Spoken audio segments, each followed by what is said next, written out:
so, where do Democrats go from here? And will common sense ever return to that party? Here with more. We call him the Ragin Cajun himself, Democratic strategist James Carville. You know, I was telling people today that you're going to be on the show, and I on the radio, I was reminding people we would do debates against each other around the country. You're one of the most fun people to ever hang out, but you're also one of the smartest strategists I've ever met. You are, and I'm not sucking up. Man. Your old boss with Newt Gingrich balanced the budget 5 times. Hasn't happened since.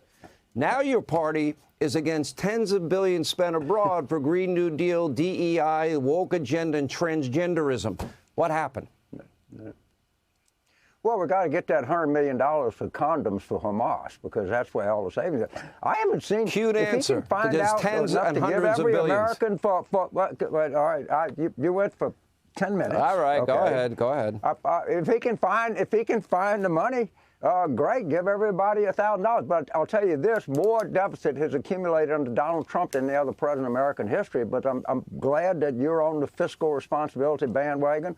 I'm glad you're on the bandwagon of Bill Clinton being able to balance the budget and bring unbelievable prosperity to America. But, and you reading these polls, and I'm reading the polls saying the Democrats are 13 points up in the congressional generic, that Donald Trump has the lowest approval rating of any president at this point in his presidency in American history.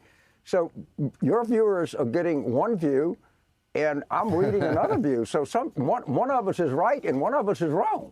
It's that we simple. Put on Trafalgar. They got fact checkers at Fox, and well, we do, and we put on Trafalgar and Matt Towery and Robert Cahaley and an Insider Advantage. And by the way, for the last 3 presidential elections, they were the top pollsters in the country, among the top 3. So they're pretty credible to me. Look at let's put that aside. Polls that, again, the lowest approval at this point in history. But if your viewers want to believe this, go ahead and believe it. I mean, I can't do anything about it. If they want to believe, listen, that Donald Trump is or are you telling? I'm going to congratulate you on good journalism. You asked him about Medicaid, and that's the most constipated answer I've ever heard in my life. But you did your job. I'm going to give you credit for being an insightful and good journalist. I appreciate you giving me credit, James. I do. You're a fun guy to debate. Listen, you said you want to talk about the polls you believed. Your polls told you Kamala Harris is going to be president, didn't they? You were predicting she's going to win. What happened? The polls are tight. Because my pollsters got it right. So they predicted Donald Trump would win. So let me back up. We went with our 7th-string quarterback, and we lost by 1.5 points, and we actually picked up a congressional seat. So if you're asking me, did I think that she was going to win, and she didn't win? Yes, all the polling showed it even. It turned out to be a 1.5-point race. And you lost seats. But if you have, and I'm telling the Democrats, just sit there, play possum, let them go, let them go, let them go. Poll numbers are declining. The collapse is already underway. Let's see when they put the Medicaid budget, when they put the $4.5 billion, trillion of tax cuts to wealthy people. Just let the ball come to you. We don't need to be aggressive now. We can just all right, so do you trust CBS? Because CBS had him on the positive side. The American people agree with him on immigration. They agree with him on reckless spending. They agree with eliminating waste, fraud, and abuse. What happened? You know, Bill Clinton, and I'll give him credit where credit's due. I mean, and I give as much credit to Newt Gingrich, to be honest, and the fact that he had such a bad first midterm. And the era of big government is over, end of welfare as we know it. And they balance the budget, the two of them together. They work together. I see your party screaming and yelling and acting like lunatics, and you're smarter than that, because that's not you.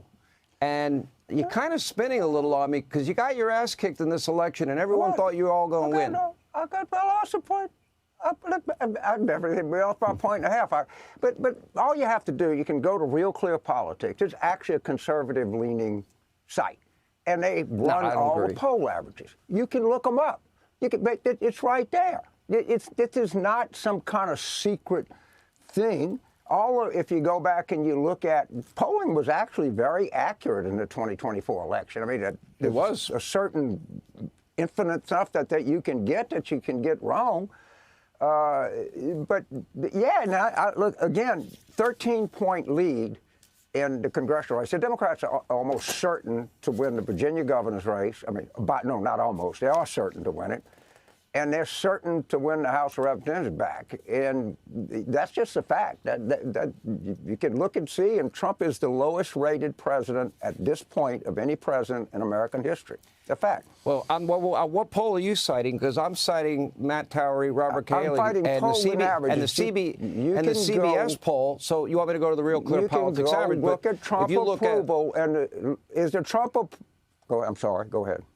If you look at the CBS poll on topic after topic, the country's agreeing with his agenda, not with your party's agenda.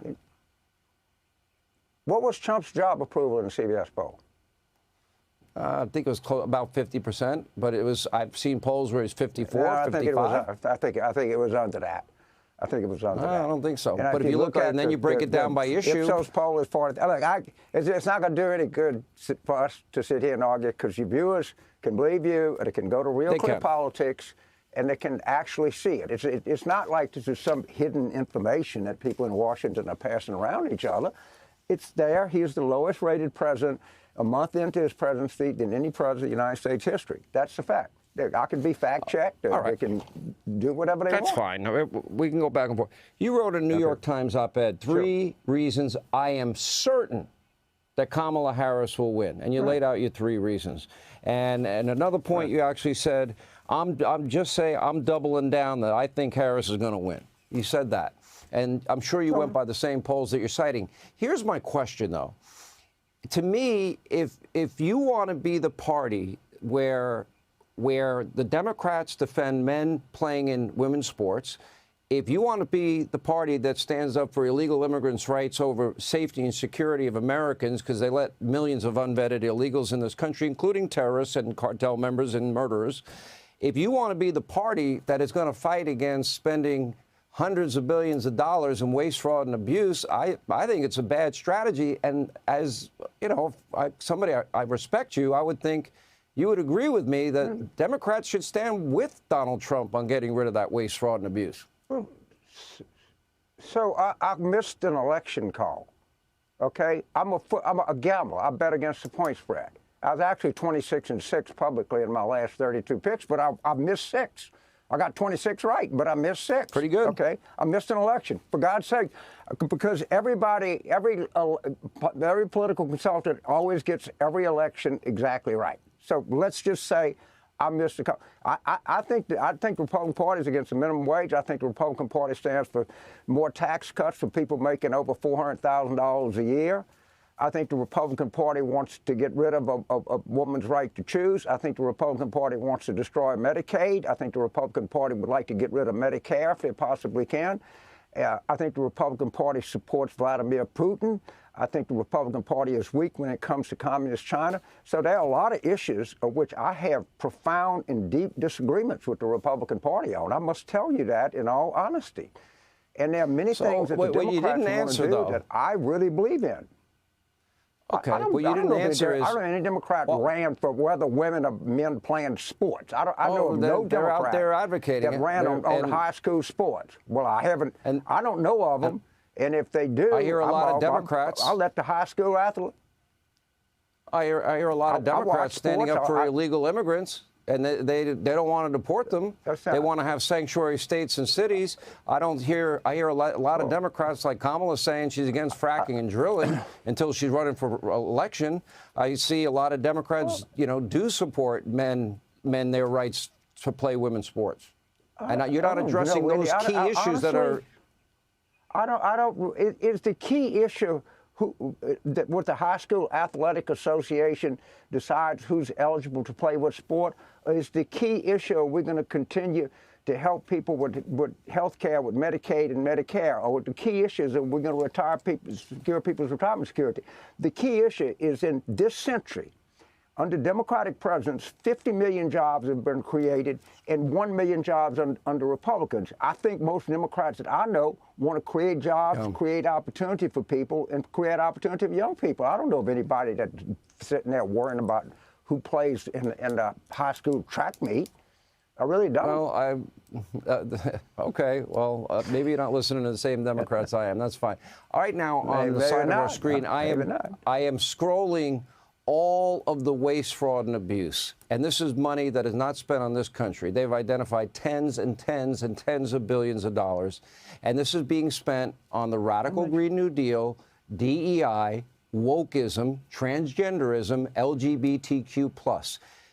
Except with the exception of John Fetterman, I don't hear Democrats saying, you know what, we ought not be spending the American people's money this way. What say you? I see you got USAID up there. They spend $41 billion. They spend $41 billion. The federal budget is $6 trillion. I did the math, Sean. It actually comes to something like 0.014%.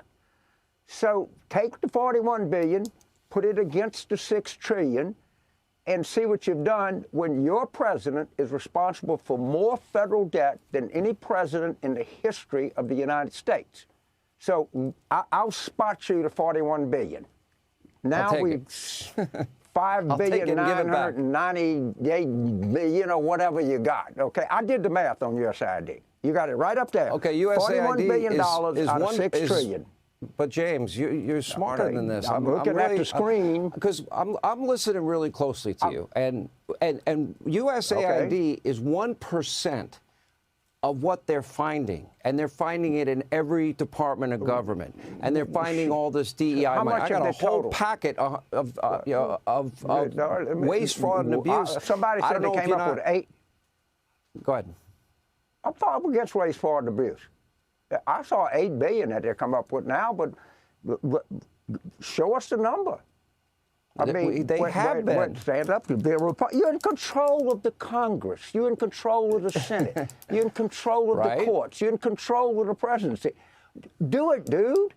Go to it. Okay. Hack away. Right now, we live under Biden and Harris's economy. In the world. He's been in office now in his 5th week. He's been in office in his 5th week. And I don't know if you saw my interview with Elon and President Trump, but this is 1%. And what's happening is we're seeing the biggest, I think, corruption, scandal, abuse of taxpayers in my life. Now, I hear you, and I hear James Carville circa 1990s, and it's like you don't want to address what Americans seem to say is their top priorities: illegal immigration. They want lower energy prices. They want the economy fixed. And you're right, it's going to take a little bit of time. We have to get reconciliation passed. Democrats won't help with any of that. So it'll probably sometime in May, we'll begin to get the Trump economy in place. Do you know what year had the most domestic energy production in American history? I happen to know. 2024. I have no idea. Fact check. I do. That statement is true. Domestic energy. But here's what you're missing. I'm not looking at USAID. $41 billion out of $6 trillion. Put it on that's your math. That's only one. That's 1% of what they're finding. I'm going to let it go, but I'll say this: one of the reasons we were in the position to get the highest gas production is because Donald Trump, for the first time in 75 years in his first term, for the first time in 75 years, made America energy independent. And Democrats have been fighting against that. And their EV mandates and their $7 billion for electric vehicles. But anyway, I don't know, James. I think you need a new playbook. I really do. Yeah, but I still love you. I'm not too worried about the high school track meet, but I am worried about people having affordable health care. And that's the difference between our two parties. If it was your daughter, worry about the high school track meet. I'll worry about people getting good health care. Okay, we'll agree to disagree. We'll get rid of Obamacare. All right, man. That would be a good start. All right, James. Good to see you. God bless you. You had a chance. Do it again. You got the majority. Thank you, man. Appreciate it. You bet. All right, brother. Appreciate it.